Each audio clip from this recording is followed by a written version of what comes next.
My name is Claudine Merrick, and at 71, I thought I had already weathered the hardest storms of my life: widowhood, long nights shelving books at the library to pay the mortgage, raising my only son with more determination than money. Those years carved lines into my face, but also a kind of quiet resilience. I believed there was little left in this world that could truly undo me. I was wrong. The Charleston waterfront glittered that evening, lanterns swaying in the breeze outside the rented hall. Inside, crystal chandeliers cast light over polished marble floors, and waiters in white jackets floated past with silver trays. It was Ryan's engagement party, the sort of grand affair I never imagined being part of. He had inherited $35 million from his father's family a few months earlier, and with it came entry into circles where last names mattered more than kindness. I wore my best dress, navy crepe I had hemmed myself, and a string of pearls my husband once gave me when Ryan was still a boy. It was not couture, but it was mine.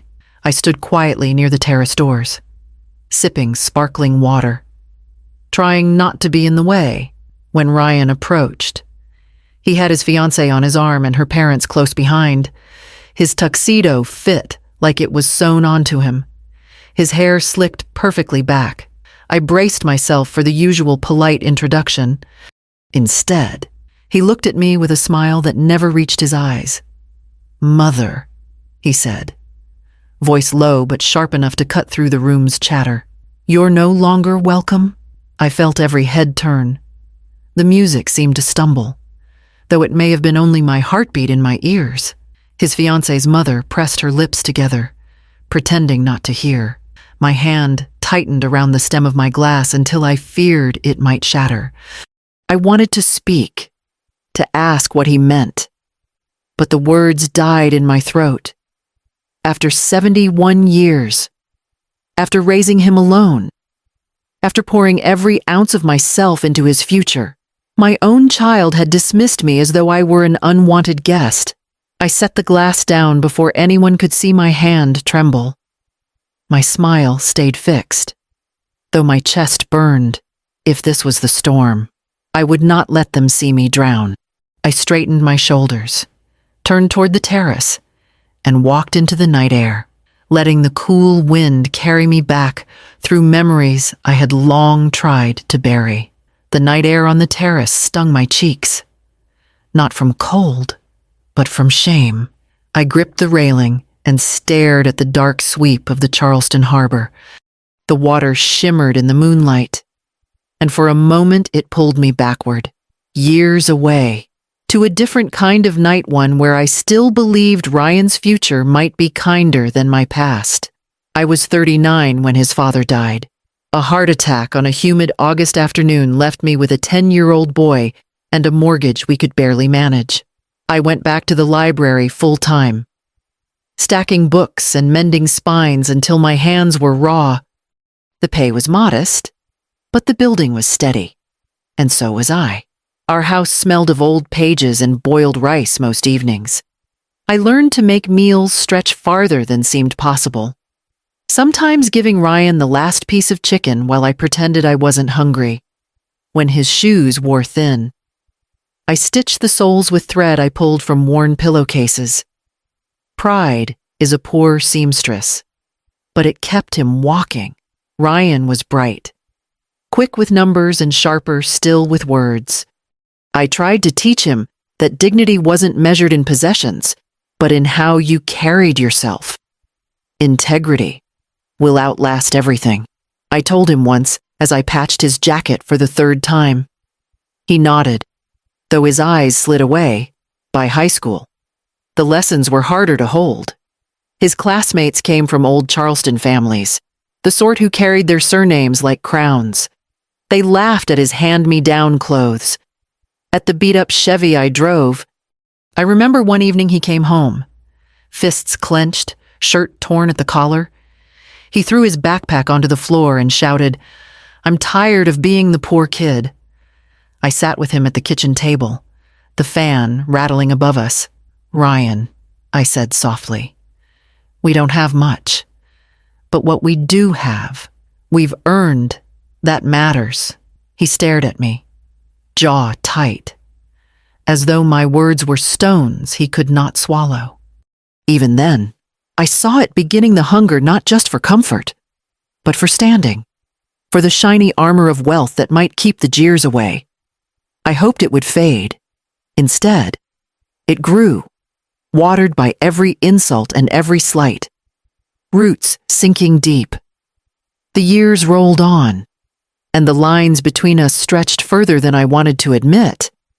By the time Ryan turned 40, I still lived in the same modest house near Colonial Lake, its shutters peeling and gardens stubborn but alive. He, on the other hand, stood on the cusp of transformation when his father's estate attorney summoned him to the paneled office on Meeting Street. I went along. Sitting quietly in the corner, the Merrick Family Trust, sealed decades earlier, had reached maturity. Ryan listened as the figures were read out. $35 million in total value, some of it tied to historic properties, some in long-held investments, $5 million in cash immediately available. I watched his face pale, then flush with a light I had never seen before. Margaret Ashford, the attorney, explained the clauses carefully. Annual charitable donations of at least $1 million. Respectful and supportive ties with surviving family members. Yearly reports submitted to the trustees for review. These funds are a gift, not just an entitlement, she said. They come with obligations. Ryan nodded, impatient, his eyes already beyond the office walls. I could feel it. The money was no longer numbers. It was a new skin he was ready to wear. Within weeks, he had purchased a sprawling, white-columned mansion on the Battery, overlooking the harbor where tourists strolled and horse-drawn carriages passed. He filled its rooms with imported furniture, art that looked expensive even if he couldn't name the painter, and a grand piano he never touched. Outside, 3 luxury cars gleamed in the drive, each one more extravagant than the last. The invitations began to arrive: charity balls, yacht parties, exclusive clubs where the city's old families gathered. Ryan slipped into their company as if he'd been born to it, speaking of investments and partnerships, rehearsing a new accent, polished of its rough edges. To me, he grew distant. When I came to visit, he walked me through the side door instead of the front.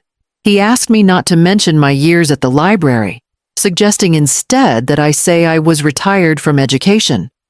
I saw the way his friends looked at me, my plain dresses, my weathered hands, and I saw the way he winced, as though my presence dragged the past he wanted buried back into the light. I had once been his anchor. Now I was his embarrassment.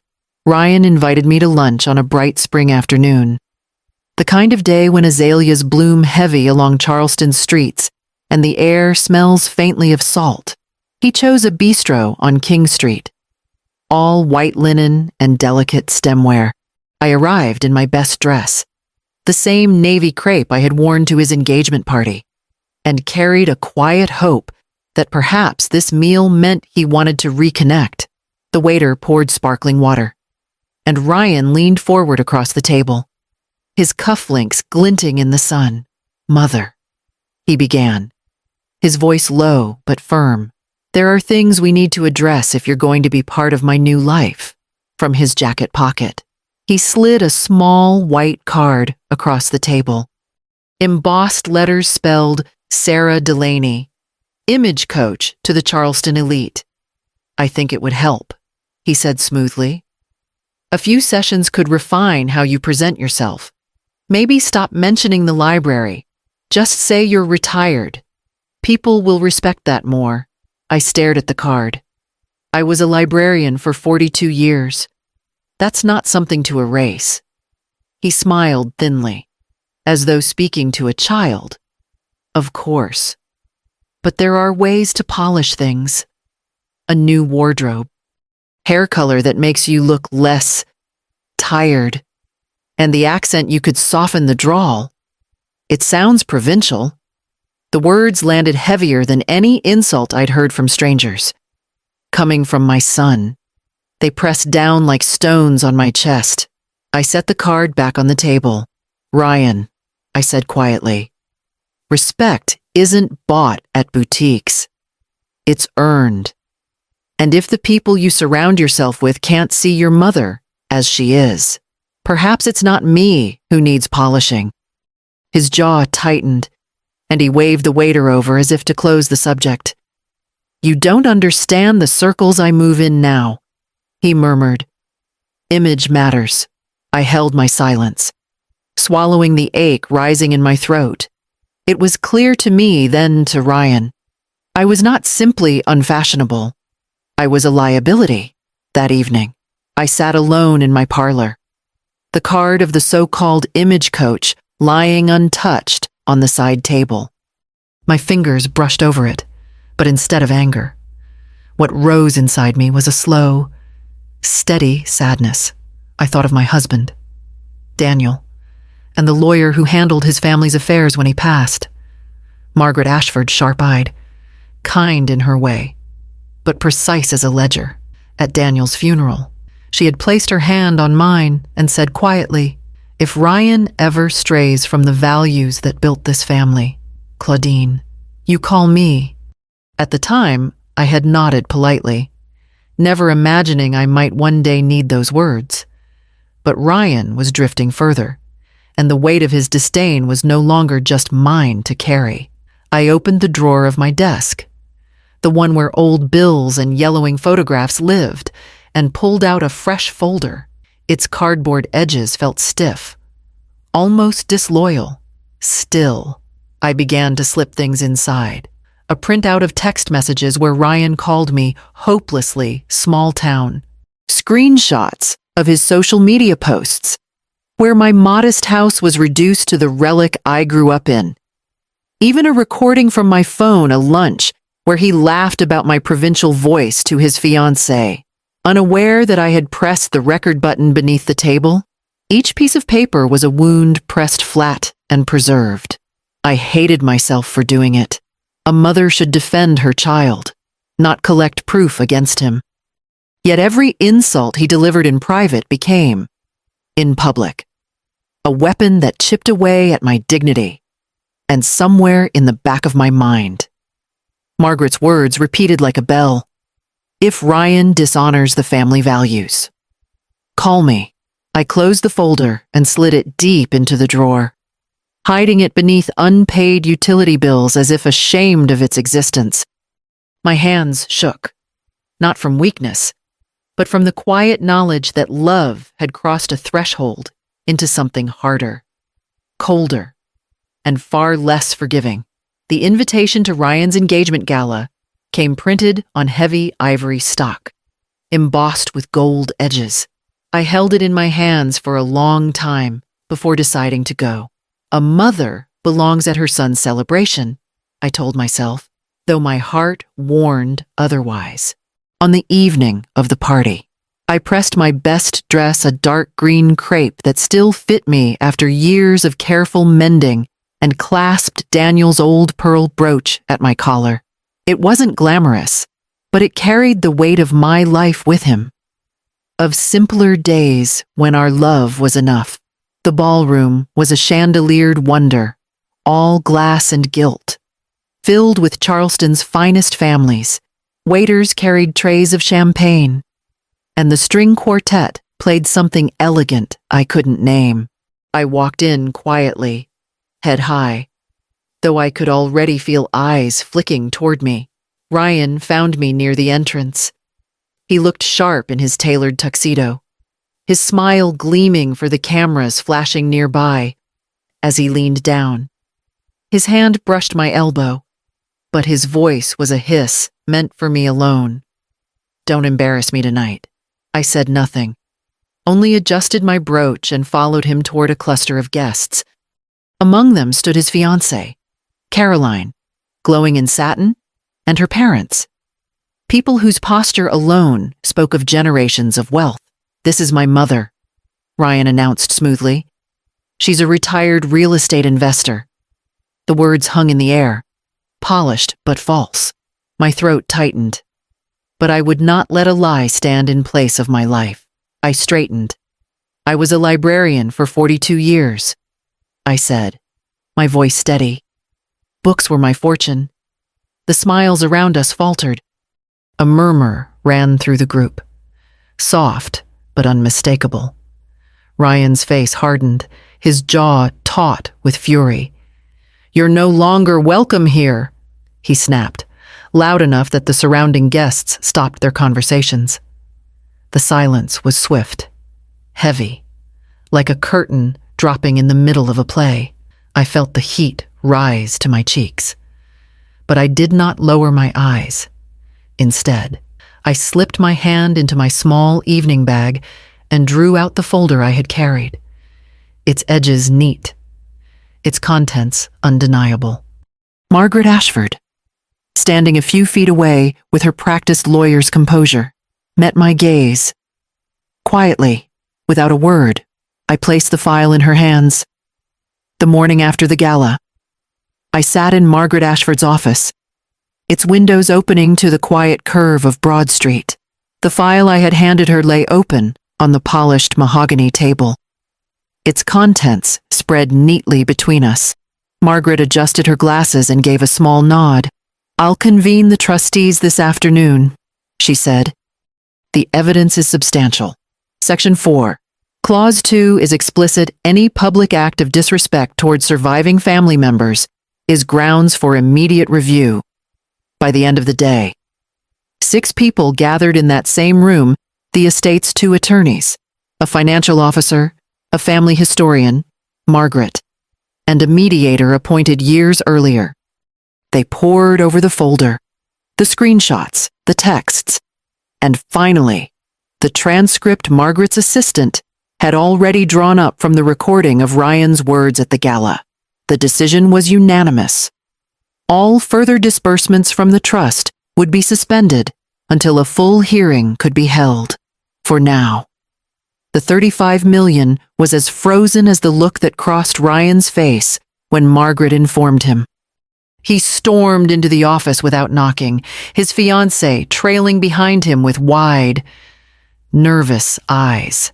"This is vindictive," he spat, pointing a finger at me. "She's been jealous of me from the start. She couldn't stand that I finally made something of myself."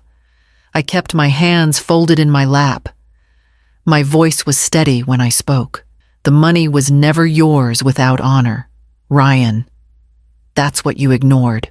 His fiancée touched his arm, whispering his name, but he shook her off. The trustees sat in silence, the air thick with his fury and my calm refusal to match it. For once, the balance of power no longer tilted toward his arrogance. Margaret closed the folder with a soft, decisive sound. "Until the committee reconvenes, all access to trust assets is suspended. Mr. Merrick, I advise you to consider your next words carefully." Ryan's face flushed crimson, but for once he had no words at all. The unraveling began almost at once. Within a week of the trustees' decision, Ryan received the first foreclosure notice for the mansion on the Battery, without access to trust disbursements. The endless expenses staff, upkeep, insurance devoured what little cash remained by the second week. His country club membership had been revoked for non-payment of dues, a detail the Charleston gossip pages seized on with quiet delight.